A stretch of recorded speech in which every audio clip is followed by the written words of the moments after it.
Hey there guys, Torpid here, bringing you part 2 of that series that I promised you. Part 2 of Fathom versus Paranoid Kamikaze.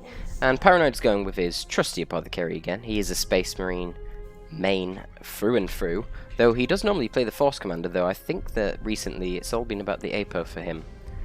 In contrast, Fathom is switching it up. He's no longer playing the Mech Boy, and he's actually gone with the Chaos Sorcerer. This is another example of that classic Chaos versus Space Marine matchup that I'm so interested in at the moment, because it's another one that's been popping up a fair amount in the Elite League. In fact, notably, B-Boss's Force Commander actually managed to beat my own Chaos Lord, which was quite a shock, but kudos to him. So there's a lot to be learned about this matchup. Scouts are absolutely pivotal, so I'm glad to see that Paranoid Kami has gone for 2. Interestingly, Fathom has gone for the Fast Heretic rather than the CSM. That doesn't really make any sense, because by going for the CSM second, you're not actually speeding up the rate at which you get anything else out. And the CSM undoubtedly are a better combat unit than the Heretics. The Heretics, if they meet the Tactical Marines early on, they just get soloed by the Tacs. Even if the Tacs don't kite them, if they just stand there, shoot them and melee them on approach, they'll still beat the Heretics. Might see a nice Doombolt here.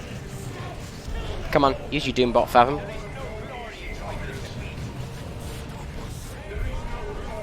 Oh god. Oh god. That was not really what we needed from the Doombolt, but he forced them off anyway. But that's to be expected, because when the... I mean, look, you've got 2 melee squads and a melee hero to fight against. You're an apothecary, so that only counts as half a hero in the early engagements. And you've got a bunch of ranged squads, so obviously if the enemy blobs, you're going to lose. But that's fine, because he's killed 3 heretic models here, he's killed 2 heretic models here, and how many models has he lost? 0. And he's also getting pretty good map control on the left-hand side. He's even managed to node this power, which I really like, because he knows that this power is not really under significant threat. Therefore, there's no real reason to node it so urgently. Rather, it's better to node this in case a stray heretic squad comes along. They have to spend a decent amount of time trying to gem bash it. And remember that a noded power point is 9 extra power. That's equivalent to a generator there and then. So it is very influential. Curious to see the scouts fighting CSM in melee earlier on. I'm not exactly sure what that was all about, and it did cost him a model. I don't really see these CSM as doing too much. Like, what they're going to do, maybe they could decap the wreck. That'd be quite useful. That's probably the best thing they can do. But the point is, there's no real sense of urgency to force off the CSM in that case, so why send your scouts in to melee them? Fathom has gone for the triple heretic, which is certainly going to put on a lot of pressure. However, he doesn't seem able to micro it, unfortunately. We see these heretics have been idle for quite a while. These are not on auto reinforce. Okay, fortunately they didn't lose a model. I like that Fathom is trying to implement these high pressure, heavy tier 1 builds into his gameplay. It's definitely something that is very effective and probably fundamental to the meta at a high level. But unfortunately at the moment, it just seems that he's unable to micro them. Again, these aren't on auto reinforced, and there's no reason that they should not be reinforcing. He's got over 100 requisition, unless he's saving to buy a generator, in which case again he's too slow, he's delayed the generator. Just pop your heretics onto auto reinforce, and if you see that you really need something urgently, then just turn it off manually. But this now is meaning that they're delayed, unless he is intentionally wanting them to be at 6 out of 8 models, which is fine. If they're only a capping heretic, that's actually optimal. You don't need them to be at full models. Pretty nice Doombolts there. Unfortunately, the APO heal does counter it pretty hard, and these CSM are already very low, so if the ASM do get a jump on them and actually knock them over, that could very well be the end of the CSM. Or at least a CSM, depending on how much the models get spread out. We see 1 aspiring champion, we see 2 aspiring champions. I actually think the aspiring champion heretics are probably the key way to go in both this matchup and the Chaos Mirror. I'll speak about the Chaos Mirror a little bit more after this Elite League season has ended. One thing that I've really enjoyed from this season is we've been seeing a lot of mirrors, and I know a lot of people find them quite boring, but from a purely academic standpoint, I actually really enjoy the mirrors, because they're matchups that people aren't really willing to play out very often under normal circumstances, but of course in the league, you kind of force them to do so. And This means that it gives us these unique insights into the meta that we weren't really aware of beforehand. Poor ASM here are just going to get absolutely overwhelmed by mobs and mobs of heretics. Really risky to take the garrison here. I suppose he did see that the other heretic squad was default. Wow, that was a really lucky special. But man, the APO special kind of sucks, doesn't it? It barely did any damage. But yeah, at the end of this league, I'm going to talk a little bit more about that Chaos Mirror matchup, because I think it's really interesting. I think maybe it's got some applications for Noise Marines, which are a unit that I've been very vocal about recently in the community. Wow, the Noise Marines have actually managed to, speaking of Noise Marines, the Noise Marines have actually managed to flank around this side, decap the VP, and bash entirely Kami's power farm. And that's actually kind of huge, because Kami didn't actually manage to get the bash off. But this is one thing that I've been saying about Noise Marines. Noise Marines... How much red has he got? I was going to say he could probably do with warping his Noise Marines down here, because he's wasting so much time. What is he doing? Move your shit away from here. You don't need your CSM to just be sat here against tax. Regardless, Noise Marines are weird, because it's great that they can kill generators this fast and bash this quickly, but because they're such a requisition heavy purchase and they don't really scale very well on the vast majority of maps, they certainly won't scale very well on this map, because all of up here with a Blastmaster is not going to be very useful. Because of that lack of scaling and the requisition heavy investment, I feel that if you do choose to buy Noise Marines, especially as a 5th squad purchase, and you have to buy them as a 5th squad purchase, if you only have 4 squads, your composition will get wrecked by jump squads or setup teams. Nice pick up here on the Tactical Marines. Got the Grenade Launcher upgrade. Very sloppy on Kamikaze's behalf to not get them out beforehand. If you do that situation where you buy the Noise Marines as a 5th squad, which you must do in an even balanced game in order to actually have them work and not lose on a composition basis, then you have to get the Gem Bash off, because if you do not get the Gem Bash off, it is guaranteed that you will be massively behind in tech. And I think you're actually handicapping yourself by doing that, because you're forcing yourself to have to do something that is objectively difficult in the first place. To not get off the Gem Bash and to merely protect your farm is easier than to have to get off the Gem Bash and simultaneously protect your farm. And so I find the Noise Marines are rather lackluster. Their niche generally in most matchups is their anti-garrison, and you have certain maps like Selenon Island which are very bashing centric, because the distance from a base to the gen farm is quite short. And so Noise Marines can be effective on those maps, but the vast majority of them I don't think they are. However, how did I get onto that? The Chaos Mirror. I think the Chaos Mirror could be one of the interesting applications for the Noise Marines to be used in, because Noise Marines have very high AoE damage, and the Chaos Mirror, it would seem, from my initial analysis, is highly based around AC ticks fighting one another. So you can get the Noise Marines to counter the AC ticks, and the AC ticks themselves naturally counter Raptors. Havocs are going to be influential there as well, but it depends on the heroes. The heroes can do certain things to mitigate the Havocs. For example, if you're a Chaos Sorcerer, you can get the Sigil. Regardless, back to this matchup.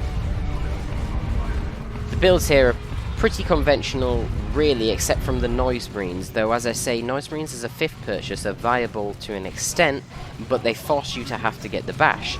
Now, Fathom did get the bash, and this is why we see that Fathom and Kami are going to tier 2 at the same sort of time, in spite of the fact that Fathom has got a 5th squad. Yes, I understand that Heretics are cheaper than the average Marine squad, but Kamikaze does have 2 Scout squads, and these Heretic squads have the Aspiring Champion, thus are roughly on par with the price of the Space Marine squad. Even this Heretic squad has the Grenade Launchers, so is more expensive than the default one.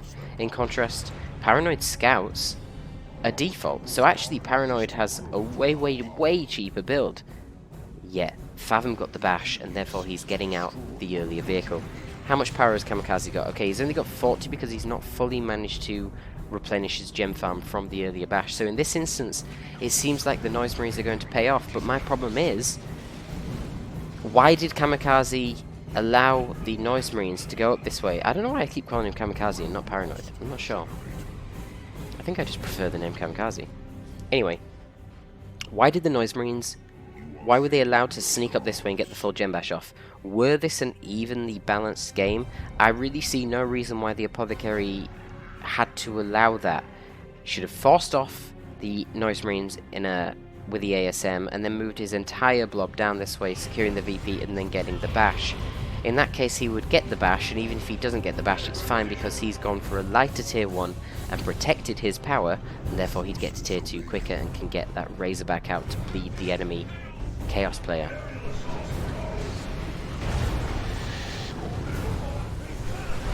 Now we see the problem of the Noise Marines. The Noise Marines don't really do anything in tier 2, and they're just going to die. Yeah. We didn't even see the plasma guns coming out, which would put a lot of pressure on the Noise Marines. Noise Marines are actually light infantry, but still the plasma guns just do such high range damage, there'd be a problem. And of course the ASM Sarge isn't even here, and he himself does power melee damage. Which, again, okay, it's not going to be that influential against Noise Marines in particular, but it's just adding more and more DPS into the equation. Noise Marines don't get any more tanky in tier 2. That's the problem. They have one way to upgrade into an artillery role, but if you're on a map that isn't particularly great for an artillery role, then they're not objectively better in any way. So the Noise Marines have gone down, but somehow Fathom has managed to actually decap the power of Paranoid. Paranoid really needs to focus on sorting out his power situation. That has to be the priority right now because he's falling behind greatly and he really needs AV, and we all know that Space Marine AV is extremely power intensive. Okay, so his initial expenditure is the Melter Bomb and the Missile Launcher combination, which is okay, but it's really not hard AV. Any competent player is not going to be losing a Blood Crusher to that. I'm not sure where the energy went. I think the Blood Crusher may have actually...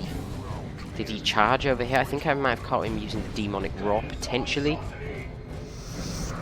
But it doesn't matter anyway, because there's Heretic Worship, and that's that. The DPS of the Missile Launcher, I'm not sure what the exact value is. I know that it does 130 damage per hit. The problem is, with the reload time that it has, and the Blood Crusher healing 10 HP per second under Worship, the Missile Launcher itself is not going to be killing the Blood Crusher anytime soon. So you need some sort of additional AV, and unfortunately Paranoid cannot afford it right now.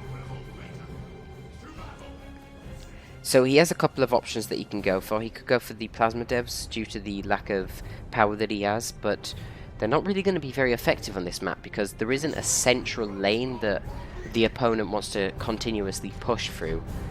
Also, he's playing against the Sorcerer, who can easily get the Sigil of the Rift and teleport the P-Devs forward and into all of his melee. And with 2 aspiring champion heretics, that's practically a guaranteed kill if you can use the Sigil of the Rift somewhere like here, have your ticks in retreat path at the front. Remember that the Sigil of the Rift always teleports units to the top right of the Sorcerer. So you don't want to get P-Devs, that's for sure. So I feel like the only other option that he can go for that's not very power intensive is to drop in some more Tactical Marines and then try and make them a Stern Guard squad. But of course, the actual Stern Guard squad themselves, well, there's 20 power for the Sergeant and then an additional 30 power for the Stern Guard upgrade itself. So he needs to get 50 power out. I'm not sure why he's not dropping gens. He has over 800 requisition, that'd be an idea.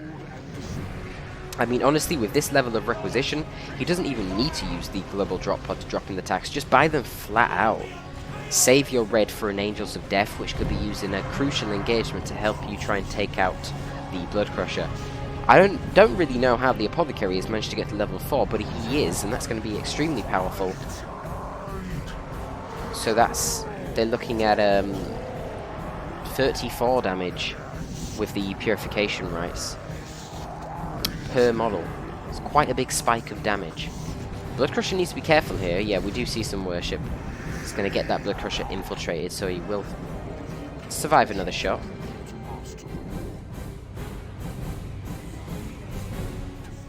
See, Sigil of the Rift, that's kind of weird.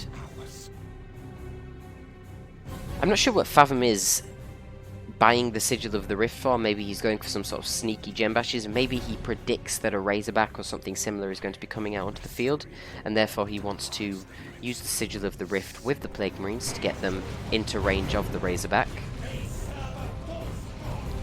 Or maybe he just predicts that there's going to be a setup team, I'm not sure. But I'm not exactly convinced with the preemptive purchase of it, though. I feel like his power could probably have been spent better elsewhere, for example on Zinch Marines. That would have been a cool purchase. The main threats at the moment that he has to deal with are, of course, these ASM and the Tactical Marines. The Zinch Marines would do a good number compared to the default piercing damage of the Bolter CSM. Paranoid is really letting up in his micro. These scouts have been here for a long time fighting this Chaos Sorcerer. He did pull this one away, but for some reason forgot about the other one. If he jumps onto them, that could be a dead scout squad.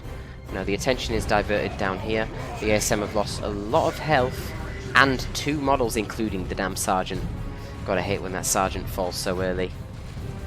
It's just too much power expenditure. I'm not exactly sure what Paranoid is doing here. It seems almost like he's given up. Why has he not replaced his generators when he's got nearly 1,000 requisition? Extremely poor play from Paranoid. Furthermore, why is he not buying an additional tac squad? Okay, it might not be that effective in combat, but it's a way to bleed the enemy heretics and allow you to stay in this game. Start capping up the sides of the map and the peripheries. You know, have the tacs down to support your scouts when they're going for that kind of cap down here. Oh my god, he's going for quadruple tax at this point. I mean, I guess that's all he can do because he chose not to repurchase the power, but yeah, I'm not sure that's going to work out too well for you. Though I suppose the quadruple tax are going to scale a bit better than the triple heretics, but at this point, the VP pressure is on. There's not a lot of time for Paranoid. If Fathom just starts camping up this area, maybe drops down a few Zinch shrines here with behind the line of sight blockers, they of course fire in an arc so they pass over it and can hurt enemies on the other side, much like the grenade launchers. I think Paranoid is going to have a very, very hard time actually taking back these VPs and winning this game. And if the game was to go on much longer, just start sacking your heretics slowly. You don't even have to lose the squads, but just lose a bunch of models and don't fully reinforce them. Thereby you're going to reduce your upkeep while still having decent worship support. And, oh, why did he start building a shrine and then abandon it? I like the shrine idea. Finish your shrine, man.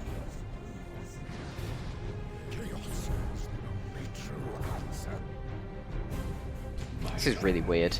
Did he even cancel it? Okay, he did cancel it, fine. Chaos Sorcerer is teleporting forward with the Rod of Warpfire.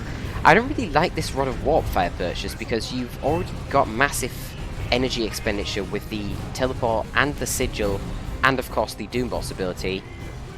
And he's only teleporting forward to tie things up in melee. But if you're going to use... if you wanted a melee sorcerer, the Flame Sword is better than the Rod of Warpfire. The Rod of Warpfire is only stronger either in range or because of the ability, but he doesn't have the energy economy for the ability anyway. Strange purchase. I must admit, this game has not been very balanced.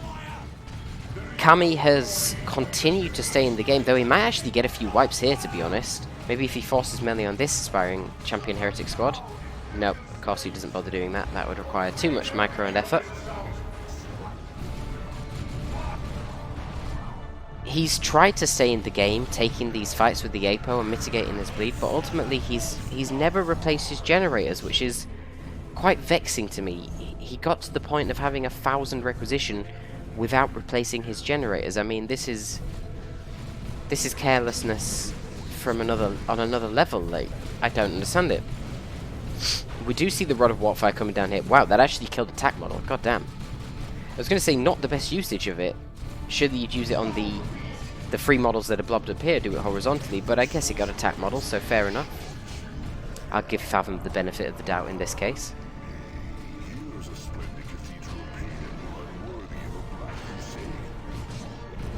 So the Blood Crusher is doing its thing here. It needs to be very careful though. Okay, yeah, it saved the charge, but of course it's going to charge into a generator regardless. And this might be the end of the Blood Crusher because the missile attacks are finally coming up. However, it doesn't really matter because Fathom at this point is tier 3. So all it takes is for him to drop down a Terminator squad, and that's going to be the end of that. Okay, we see the Angels of Death, which should allow Paranoid to win this engagement quite handily, and then he will get the Gem Bash off, and somehow he's actually got a triple cap. What? Okay, this is actually insane. Fathom is kind of in trouble now, because those VPs are falling down really fast, and on this map, all you need to do is hold the 2 VPs over here, and you can easily get that VP victory. So go for the Gem Bash, use that firepower that you got with all your tactical Space Marines. That's gonna really hinder Fathom's power income so that the Terminators are the last thing that he can purchase. And we do see those Terminators. Now, these things need Lightning Claws. The problem is that Lightning Claws, as far as I'm aware, are 70 power, and he's just lost his power farm. So this is actually brutal timing, because the ranged Terminators themselves could quite easily get handled by the ASM, constantly getting healed by the Apothecary. Bear in mind that these ASM are level 4. I'm not exactly sure where all the losses came from, or the VP pressure here, but this is actually a serious threat. We even see double plasma guns. Okay, this actually might be a comeback right here, right now.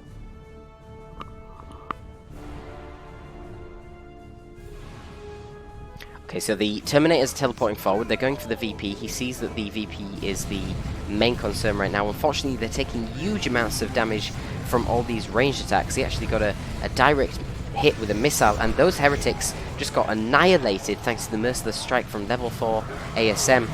You do actually get a stronger Merciless Strike when you do level up your ASM, so that's something to bear in mind. Unfortunately, the ASM aren't actually focusing on the Chaos Terminators, so the triple tack blob is forced off quite promptly by their power fists, and for some reason the ASM have been kind of obsessed just fighting next to the demonic summoning, which I don't really understand the purpose of that. You know that the enemy is just going to keep reinforcing, and you're wasting a lot of your damage and a lot of your HP fighting those summoned bloodletters. Still, the VPs are the problem here, but Fathom is aware of that. He's got the Plague Marines gone around the side, and they're now decapping that natural VP. We finally see the Lightning Claws coming up. Not before time, unfortunately that was delayed massively due to that very untimely power bash on that side of the map.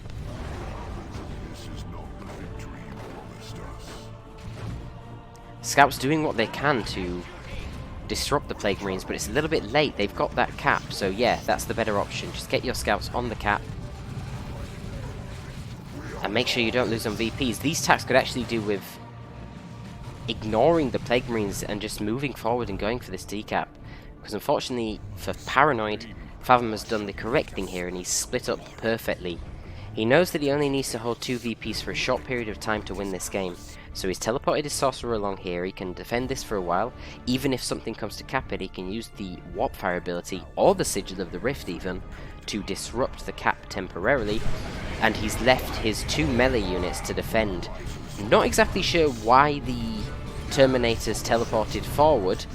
The ASM look like they're going to get the decap in time, but the Plague Marines are now moving up to decap here. If he throws a grenade onto the Plague Marines here, they should die. He goes for the Shotgun Blast, which is impulsive. So he does get the decap in time, however these Khorne Marines are kind of tearing the Space Marines to pieces. And it looks like the Plague Marines are going to get the decap here, and the Apo is not going to be in time on this side, and there is the Warp Fire to knock back the Apothecary anyway and disrupt his cap. A very sloppy game, I have to say. Not the highest level play that we've seen. Good to see that Fathom went for the Noise Marines as a 5th unit purchase, and that he managed to sneak them around the side and get the Gem Bash off. However, I do feel like Paranoid massively fucked up in allowing him to do that, because he had the vast majority of his army here, trying to go for a Gem Bash, knowing that he had invested far less in his army than his opponent, and so he ended up failing to get a Gem Bash, while simultaneously allowing his opponent to get not only a full bash on him, but also a decapture of his power node. That's exactly what you can't allow to happen. The Noise Marines then we saw scaled very poorly into tier 2 and inevitably were wiped before contributing much further, so all in all I don't think the Noise Marine contribution was particularly worth it. The Heretics did start to fall behind in the later tiers, but that's to be expected, but it gave Fathom that tier 1 lead that he needed, so I think they did their job quite well. We almost seen a comeback from Paranoid when he eventually decided to buy some units rather than just banking on saving up all of his requisition and perhaps bribing the opponent. But I think that by not getting the replacement generators sooner, that's what really shot Paranoid in the foot here. If you got those tactical marines out, perhaps the VPs would not have reached the level that they're at. I imagine if you got some tactical marines out earlier on, it would be quite feasible that in the engagements down here where the sorcerer was forcing off 2 scout squads, that he actually would have managed to force off the sorcerer and actually get the decap or the capture on the VP. And you only need to do that for a few seconds to gain 28 VPs. So that could have very literally been a win or loss kind of situation. Though yeah, we did nearly see the comeback when he got down here with his triple tax and managed to fully gem bash Fathom. And at that point Fathom needed the 70 power to get the Lightning Claw upgrade, because quite frankly without the Lightning Claw upgrade they just don't really do the damage in melee to force off tactical marines that are level 4. Well, one of them was level 4. These missile ones, they don't really have the damage to force off tactical marines that are level 4 very quickly. And with double plasma guns and very fortunate missile launch attacks that are going to hit you directly, those Terminators are going to die fairly quickly. They're not like the Loyalist ones. They don't have very high HP regen. Instead they have a weaker melee resist. But as I say, that doesn't help you against Loyalists who have those very highly powerful, technologically advanced plasma guns. So regardless, that is the end of this one. A little bit more insight into this matchup. Hopefully I can get some good examples from the league of this matchup at a higher level. I certainly need to get some examples of it myself.